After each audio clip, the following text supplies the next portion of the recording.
अस्सलाम वालेकुम everyone, this is me Malaika Imtiaz. आज का हमारा टॉपिक है हीमोडायनेमिक्स। हीमोडायनेमिक्स का topic Guyton and Hall physiology की बुक से है। सो what is hemodynamics? It is the movement of the blood through the circulatory system. Major function of the cardiovascular system was to pump the blood and circulate in the different parts of the body.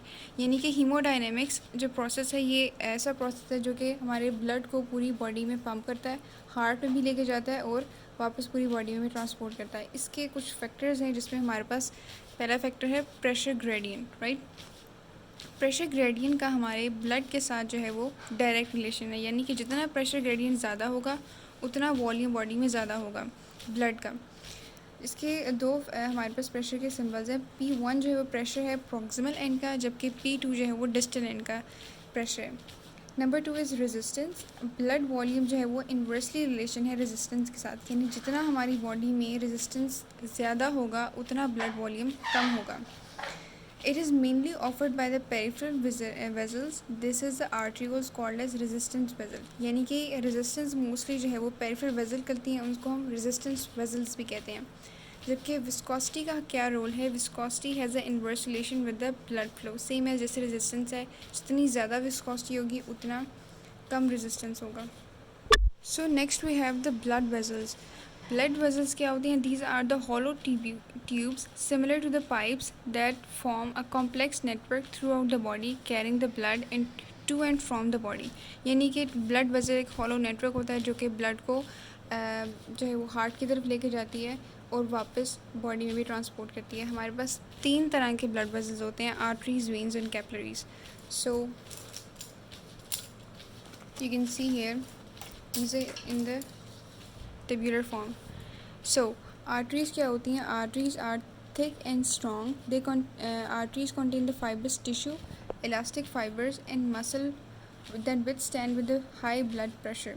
यानी कि इसके अंदर 3 components होते हैं, fibrous tissue, elastic fibres और muscles, जो कि high blood pressure को कंट्रोल करते हैं। वॉल्व्स जो हैं इसके अंदर एब्सेंट होती हैं, प्रेजेंट नहीं होते, जबकि इन दोनों में प्रेजेंट होते हैं। So blood flow under high pressure maintained by pumping action of the heart. इसमें वॉल्व्स प्रेजेंट नहीं होते, तो जो ब्लड प्रेशर है वो पंपिंग एक्शन के थ्रू जो है वो कंट्रोल होता है। जबकि जो हमारे आर्टरीज़ हैं ये डी ऑक्सीजनेटेड ब्लड को जो है वो हार्ट से वेरियस ऑर्गन्स में ट्रांसपोर्ट करता है, except one, that is the pulmonary artery. Pulmonary artery में जो है ये हार्ट ऑक्सीजनेटेड ब्लड को ट्रांसपोर्ट नहीं करता, उसमें डीऑक्सीजनेटेड रहता है। जबकि जो वेन्स हैं वो बहुत थिन होती हैं, mainly compose of fibrous tissue for less elastic and fibrous. इसमें तीनों थे, इसमें फाइब्रस टिश्यू है लेकिन जो इलास्टिक और मसल्स हैं वो कम अमाउंट में हैं। और इसमें जो है वॉल्स की ज़रूरत नहीं है, स्ट्रॉन्ग वॉल्स की ज़रूरत नहीं है, क्योंकि ब्लड प्रेशर पहले से ही लॉस्ट हो चुका होता है। और वॉल्स जो हैं इसमें प्रेजेंट होते हैं to prevent the back flow of the blood to maintain the uni direction flow. यानी कि इसमें वॉल्स इसलिए प्रेजेंट होते हैं क्योंकि अगर हमारे जैसे कि ब्लड जो है वो हार्ट तक चला गया और पूरी बॉडी में ट्रांसपोर्ट होना है, लेकिन उसका बैक फ्लो हो जाता है जिसकी वजह से क्लॉट्स बन जाते हैं, उसको रोकने के लिए जो है इसमें वॉल्स प्रेजेंट होते हैं। उसको यूनि डायरेक्शन यानी कि फ्लो चाहिए होता है। Okay, next is they collect the deoxygenated blood from the different organs of the body and bring back to the heart except the pulmonary vein. ये ऑक्सीजनेटेड लेके जा रहा था, जबकि वेन्स जो है वो डीऑक्सीजनेटेड ब्लड जो है वो डिफरेंट पार्ट्स ऑफ बॉडी को प्रोवाइड करता है, एक्सेप्ट पल्मोनरी वेन में नहीं लेके जाता, उसमें ऑक्सीजन होता है। So the capillaries are very thin, they were thin they are very thick. It has no muscle and elastic fibres. Same है, इसको भी स्ट्रॉन्ग वॉल्स नहीं चाहिए होती क्योंकि ब्लड प्रेशर लॉस हो चुका होता है, और वॉल्स इसमें प्रेजेंट नहीं होते कैपिलरीज में। इसका बेसिकली फंक्शन क्या होता है कैपिलरीज का? They help in exchange of the material between the blood and surrounding cells that keep place surrounding thin walled capillaries take away the waste product. Exchange of material करता है और waste product को body से remove करता है। इसके साथ साथ जो हमारे पास ब्लड वेसल्स हैं वो हार्ट के अंदर इंटर किस तरह से होती हैं और उसके में से रिमूव कैसे होती हैं। सो बेसिकली इंटर तो वो इस तरीके से होती हैं कि हमारे पास 3 कंपोनेंट्स हैं, that is anterior vena cava, posterior vena cava और पल्मोनरी वेन। अब कौन कौन सा पार्ट जो है वो लेके जाता है? एंटीरियर वेना केवा यानी कि ऊपर, एंटीरियर ऊपर वाला part, upper part into the right atrium. Heart के 4 चैम्बर्स होते हैं, 2 एट्रियम 2 वेंट्रिकल, जिसमें से जो एंटीरियर वेना केवा है वो राइट एट्रियम को ब्लड देता है, जबकि पोस्टीरियर वेना केवा है वो राइट एट्रियम को देता है लोअर पार्ट से।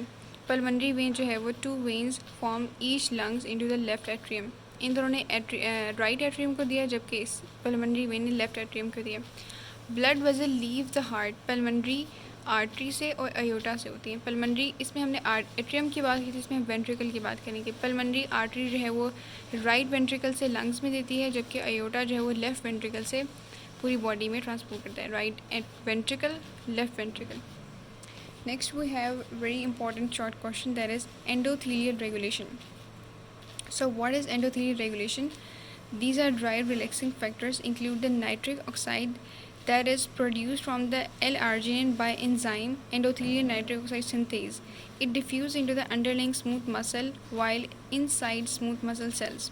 यानी कि एंडोथीलियल सेल में एक हमारे पास नाइट्रिक ऑक्साइड फैक्टर होता है जो कि एल आर्जिनिन से प्रोड्यूस होता है बाय द एंजाइम जिसका नाम है एंडोथीलियल नाइट्रिक ऑक्साइड सिंथेज, जो कि डिफ्यूज़ होता है स्मूथ मसल सेल में इनसाइड सेल्स के अंदर। अब जो नाइट्रिक ऑक्साइड है वो एक्टिवेट करता है ग्लूअल साइक्लेज को, जबकि इंक्रीज़ करता है साइकिल जीएमपी और रिलैक्सेशन कॉज करता है मसल्स के अंदर। इसमें हमारे पास जो एंडोथीलियल 1 फैक्टर है वो एक पोटेंट वेजो कंस्ट्रक्टर है, peptide secrete by the activated endothelial cell in bind with the endothelial receptor और smooth muscle cells. It cause the strong contraction of the smooth muscle. Simply हमारे पास जो endothelial 1 है वो एक पोटेंट कंस्ट्रक्टर है जो कि एंडोथीलियल सेल से प्रोड्यूस हुआ है। देखें, एंडोथीलियल 1 एंडोथीलियल सेल से प्रोड्यूस हुआ, बिंड होना है एंडोथीलियल रिसेप्टर से या और उसने वेजो कंस्ट्रक्शन को कॉज करना है स्मूथ मसल के अंदर। हर चीज़ जो है वो एंडोथीलियल से ही रिलेट हो रही है वर्ड से। Next topic we have auto regulation. Auto regulation. It is the intrinsic ability of an organ to maintain the constant blood flow despite changes in the perfusion pressure. Auto regulation ये एक ऐसी ability होती है जो कि normally blood को flow करवाती है हार्ट के अंदर बगैर किसी रुकावट के, जो कि 2 प्रेशर से होता है, आर्टियल प्रेशर और Venus pressure. It balance the pressure in the blood vessel in either side. It is independent of the hormonal regulation bye but relay on the local mechanism. यानी कि ये इसको हार्मोनल रेगुलेशन या enzyme की ज़रूरत नहीं होती, लेकिन ये डिपेंड करता है लोकल मैकेनिज्म के ऊपर. आगे ये फार्मूलाज लिखे हुए हैं परफ्यूजन प्रेशर के और इफेक्टिव परफ्यूजन प्रेशर के.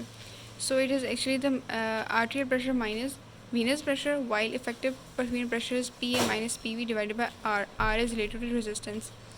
The mean arterial pressure is the main determinant of perfusion. It is effective between 60 to 170 millimeter of Hg. So next हमारे पास 2 theories होती हैं ऑटो रेगुलेशन में. Number 1 theory is myogenic theory and this is metabolic theory. This is very easy and important. Myogenic theory में क्या होता है? It is based on the natural response of the vascular smooth muscle. जबकि ये जो है वो accumulation of the metabolic by product की वजह से होता है, एक्यूमुलेशन या फिर रिमूवल ऑफ बाई प्रोडक्ट की वजह से. अब इसमें इंक्रीज़ या डिक्रीज़ की बात हुई है ब्लड प्रेशर की और ब्लड फ्लो की. जब जो मायोजेनिक है उसमें हमने ब्लड प्रेशर की बात की है, आर्टेरियल ब्लड प्रेशर की इसमें हमने ब्लड फ्लो की बात की है.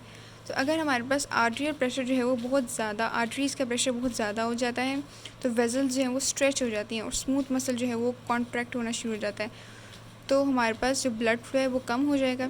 जाहिर सी बात है जब आर्टरीज़ में बहुत ज़्यादा ब्लड आने लग जाएगा तो वेजल स्ट्रेच होंगी, स्मूथ मसल जो है वो कॉन्ट्रैक्ट होंगे और ब्लड जो है वो कम होना शुरू हो जाएगा.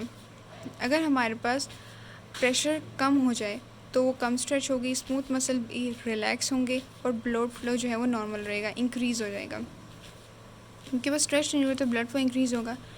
जबकि this show how the blood vessel automatically contracted and dilated, यानी कि कैसे हमारे पास ब्लड जो है वो कॉन्ट्रैक्ट होता है या डायलेट होता है.